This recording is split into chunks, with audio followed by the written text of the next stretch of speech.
camera looks pretty jittery. Must be on a speed that's really doesn't have much data on it.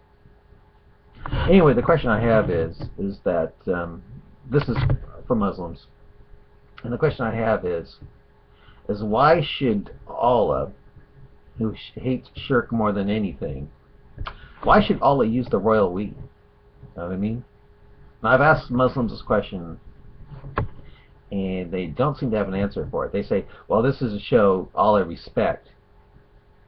But wait, how are we showing Allah respect when Allah is the one that's using the royal we? You know what I mean?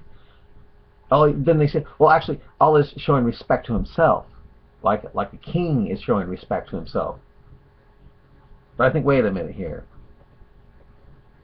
Why should Allah lower himself to that of a human king? And only that, but to a human king, you know, partnering with him is not the worst of sins. It's not unforgivable. But with Allah, if you partner with Allah, believe that Allah has a partner. I mean, that's worse than shirk. I mean, that's worse than genocide, murder, rape. You know it. You name it. You know, it's the worst of sins. It's unpardonable. It's unforgivable. And yet, Allah uses the royal we. It doesn't make sense to me that a shirk-hating being like Allah would stoop down to an earthly king and use the royal we. Seems to me, if Allah really is showing respect to himself by using the royal we, even though shirk is the worst of sins, then I think we should show respect to Allah by calling Allah we.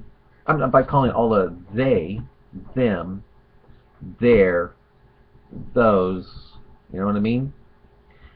If Allah is truly showing himself respect by making him sound like he's more than one, then we should call him they, them, their, and those. But that's what I'm thinking. You know what I mean? Yeah. Still, it doesn't make sense to me that the worst of sins, shirk, in Islam, and yet Allah is calling himself the royal we, calling himself we, our, and us.